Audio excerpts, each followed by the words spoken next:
Merci beaucoup. Nous allons entendre notre dernier orateur avant la pause café. C'est Richard Ballard qui vient de Londres, du Royaume-Uni. C'est quelqu'un qui fait de la high-tech, qui a un partenaire commercial qui s'appelle Stephen Drink, et ensemble, ils ont lancé un business qui s'appelle Growing Underground, que je ne connaissais pas, mais qui est très réputé au Royaume-Uni. Il s'agit de la production de produits frais, produits dans un abri antiaérien de la Deuxième Guerre mondiale désaffecté. On en a fait une ferme urbaine souterraine qui livre aujourd'hui Marks & Spencer et les gros supermarchés, de même que des restaurants de la ville, en microgreen, comme on les appelle. Vous allez nous présenter cet exemple qui est une manière de produire des produits frais qui sont commercialisés au quotidien et dans un marché de proximité, mais vous allez également nous expliquer comment on peut convertir d'anciens bâtiments, d'anciennes infrastructures industrielles en de nouveaux modèles. Merci beaucoup d'être venu du Royaume-Uni. Je sais que vous êtes très orienté business et high-tech. Votre temps est de l'argent, donc merci d'être venu. Merci beaucoup de m'avoir convié à ce briefing. Bonjour. Première transparence, s'il vous plaît.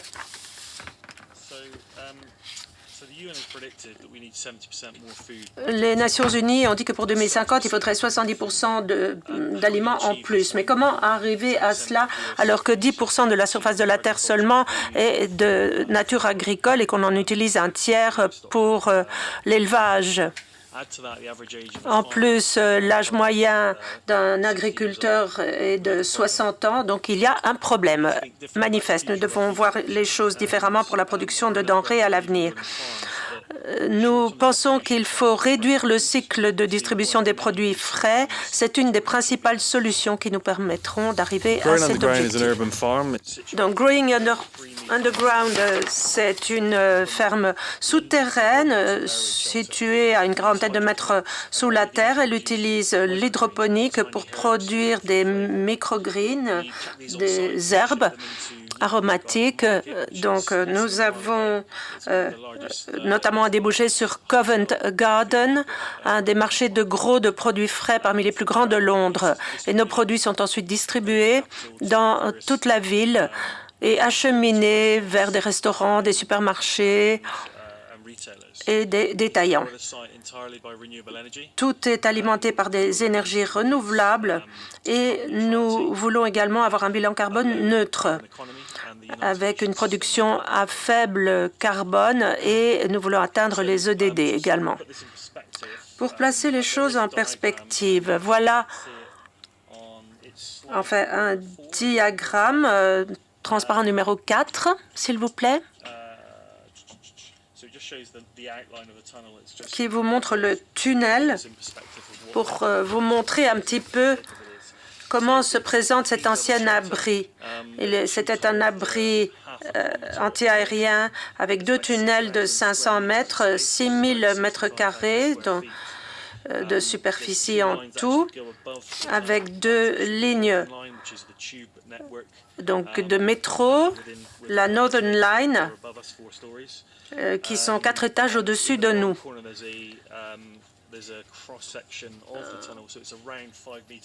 Donc, il a 5 mètres de large, ce tunnel. On a une mezzanine également. On utilise donc l'étage supérieur pour des parterres. Et puis, le niveau inférieur sont les pompes, les citernes et toute l'infrastructure technique. Ces tunnels ont été ouverts entre 1940 et 1942, de Belsize Park dans le nord de la ville jusqu'à Callaghan South, au sud-ouest de Londres. Chaque tunnel devait héberger 8000 personnes pendant l'année. Quand ils ont construit ces tunnels, ils ont été visionnaires en pensant à l'avenir. Et voilà pourquoi ils sont linéaires. On voulait créer une ligne express après la guerre, mais faute d'argent, ça n'a pas eu lieu. TfL, le réseau de transport de la ville de Londres, Son propriétaire ont hérité ce tunnel du gouvernement dans les années 90 pour stocker des documents, des papiers, des archives et pour stocker d'autres choses, notamment les plaquettes originales des disques des Beatles.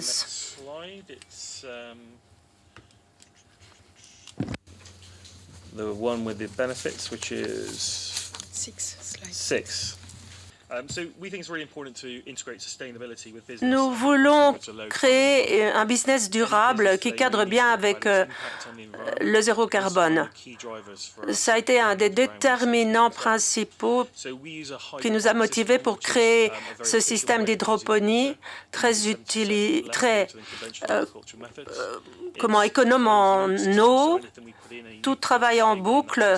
Les nutriments restent dans la boucle de production.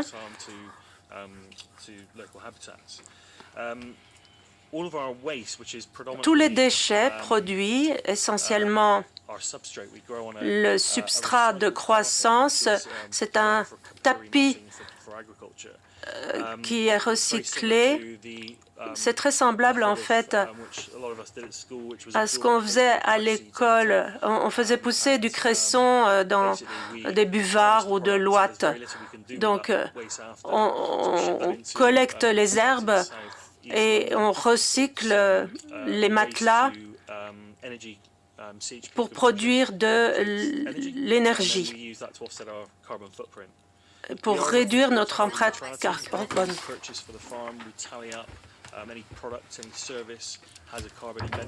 Nous avons toujours en tête l'objectif carbone et à la fin de l'année, on fait le bilan de notre empreinte.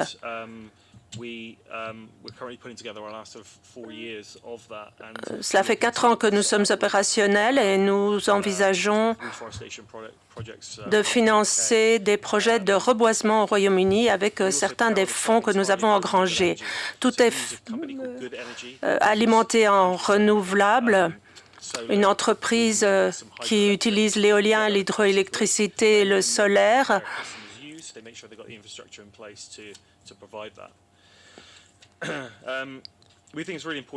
Il est très important, comme je l'ai dit, de réduire notre impact sur le changement climatique, mais malgré tout, l'économie faible en carbone est attrayante à elle seule. C'est propre, c'est plus sûr et c'est plus performant surtout. Nous avons créé cette activité pour produire de l'hyperlocal et alimenter la ville à partir de la ville. On voulait réduire les transports, les modèles de distribution, la pollution et nous voulions également réduire les déchets alimentaires en produisant des produits plus proches des clients. Cette méthode réduit les pénuries alimentaires dans la ville. En fait, faire de l'agriculture en tunnel, c'est très commode, 15 degrés toute l'année, mais nos microgreens demandent 20 à 25 degrés. Donc, on utilise de la lumière pour rehausser la température. On a une ventilation et un mouvement d'air dans les tunnels. On a donc un rapport température-humidité CO2 optimal qui nous permet de produire dans conditions optimales toute l'année. On n'utilise pas non plus de pesticides. Alors, qu'en est-il de notre activité? Elle a été mise sur pied en 2012. Voilà une zone de test. On a au début beaucoup négocié un bail avec notre propriétaire TfL, donc un bail de 20 ans. C'était un espace qui n'avait pas été utilisé depuis longtemps et qu'il a fallu adapter. Nous avons également beaucoup négocié avec les entités locales Au Royaume-Uni, on paye par mètre carré. Ça peut être cher, puisque ici, on avait 60 000 mètres carrés. On a beaucoup parlé avec les autorités locaux, avec VOA, notamment. Nous voulions obtenir une exonération. Ça n'aurait pas été viable sans cette exonération. Donc au début, on a essayé de faire passer notre projet et cette demande d'exonération fiscale. Après, nous avons fait des bancs d'essai à petite échelle. Voilà, ça a été notre première récolte. On a vérifié s'il n'y avait pas de métaux lourds dans l'environnement.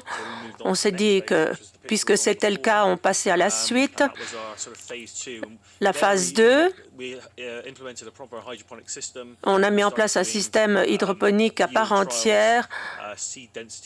On a fait des essais de rendement, de densité des semences. Les microgreens, c'est un nouveau business. Et les concurrents ne nous ont pas donné d'infos. On a dû tout faire nous-mêmes. On a essayé également d'attirer des investisseurs. Au départ, c'était des banques qu'on avait ciblées, mais elles ne prêtaient pas. Finalement, on a fait du crowdfunding. 50 000 livres dans un premier temps ont été réunis sur la base du concept, ce qui nous a permis de faire les gros titres dans la presse, dans le monde entier. Des investisseurs se sont intéressés à nous. Nous avons donc ensuite construit la ferme. Nous avons conçu notre système. Donc, ça a été fait en 2015. En 2016, on a commencé à fournir le marché de Covent Garden à 500 mètres, 1 kilomètre d'où on est. En 2017, au début de l'année dernière, on a commencé à alimenter le commerce de détail, notamment des vendeurs en ligne, Farm Drop, notamment basés à Londres, puis Marks & Spencer également, un des plus gros détaillants au Royaume-Uni. Et nous fournissons également Whole Food et Planète Organique, des petits supermarchés. Et nous voulons, dans les semaines qui viennent, commencer à approvisionner un autre supermarché. Nous avons 6 000 mètres carrés. On n'utilise qu'une petite superficie du tout. Nous voulons intensifier cette production dans l'année qui vient et aménager tout le reste du tunnel. Nous voulons également automatiser certaines fonctions. Pour l'instant, on sème manuellement et on utilise des couteaux qui sont actionnés à la main pour la récolte. À l'avenir, on va automatiser ou semi-automatiser. Bon, on ne va pas régler le problème de la faim dans le monde grâce à nos microgreens, mais nous pensons que c'est un pas dans le bon chemin. Dans le grand ordre des choses, ce type d'activité n'en est qu'à ses balbutiements. Les LED vont nous aider. On aura des systèmes de lumière conçus spécialement pour la production de graines. Mais ce qui va changer les choses du tout au tout, c'est lorsqu'on aura beaucoup d'énergie renouvelable à bas coût qui nous permettront de produire des produits de base comme le blé, le soja, le maïs. Bon, ça, c'est du long terme, bien sûr, mais c'est tout à fait possible avec l'explosion technologique que l'on connaît. On va également construire des fermes verticales, de grandes fermes verticales pour nourrir des banlieues. On pourra également protéger ainsi la nature, épargner les forêts tropicales, ce qui nous permettra de produire ces 70% de denrées alimentaires en plus pour 2050. Merci beaucoup.